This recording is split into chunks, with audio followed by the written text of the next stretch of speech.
Hey, my name is Steve Truesdell, and I'm an alcoholic.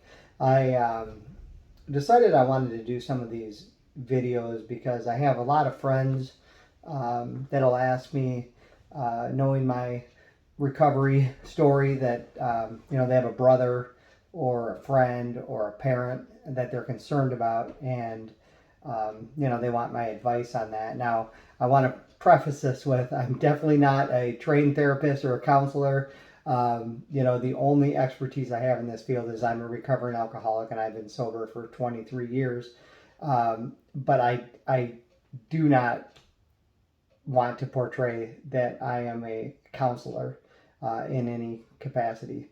Um, the main thing that I want to relay, one of the biggest fears I had when I was considering going into recovery. Most alcoholics don't just wake up one day and say, "Oh, I want to get sober. That would be great." Most of us are terrified. We still are in denial. We make up a lot of excuses. It's hard to admit that you have that problem, because if you're an intelligent person, once you admit that, once that cat's out of the bag, especially if you're telling people that are close to you, there's going to be pressure. Because there goes your excuse. And so most of us fear what our life will be like if we do succeed. And it sounds crazy, but it was terrifying for me because I thought my whole life was built around parties and fun and bars and making people laugh. And I didn't know if I could do that when I'm sober. Like, what am I going to do? Um, and I can assure you, for myself and for other recovering people that I've met, nothing could be further from the truth. And you don't know what direction your life's going to go. You don't know if you may get new hobbies, you might get a new profession, things that you couldn't dream of now. I've been mountain biking for years. I never rode on a mountain bike trail when I was drinking. That's a good thing, but there's a whole world out there. You don't have to be somebody that's walking around all day preaching at other people, or being a holy roller. And that's not meant to be offensive to people that have great faith. Most people in recovery have great faith.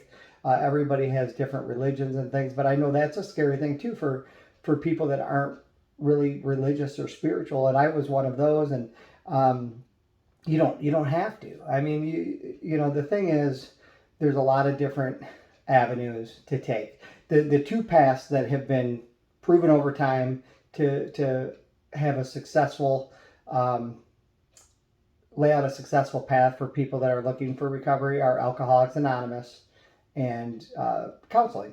And I recommend both of those. And now, AA is an awesome organization. It's absolutely free. There's a meeting on every corner, you know what I mean? And there's one every night, one every hour. It's an organization that has probably saved millions of lives over time. I mean, I don't even know how you quantify that. Uh, I think it's an awesome organization, but I'll be very honest with you. I went to AA for about 12 years. I don't attend AA regularly anymore, and a lot of people in AA get very nervous about that. But I feel like I have 23 years of recovery. You know what? I don't owe anybody an explanation. This is my path. And um, I anybody who's looking to get sober, that's the first step I would take. It's terrifying to go into an AA meeting. It's terrifying. Um, but just remember, every single person who's gone in to that meeting felt just like you. And 99% of people in there are not going to judge you. And the 1% that do, that's their problem. Just like the rest of life. If somebody wants to judge you, how do you help that? So um, that's step number one. I would always say Alcoholics Anonymous. If you can afford counseling, if your insurance will cover it.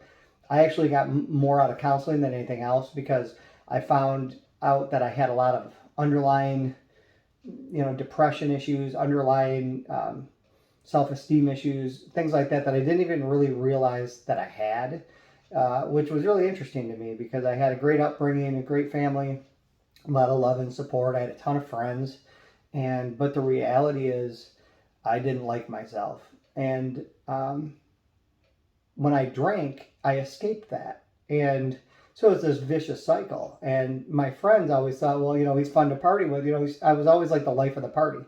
Like everybody had a rotation. Like I was everybody's drinking buddy, and so they would go out once a week and go crazy, but I would be doing it with somebody else every night of the week. So um, that's just kind of a synopsis of my recommendation in my journey.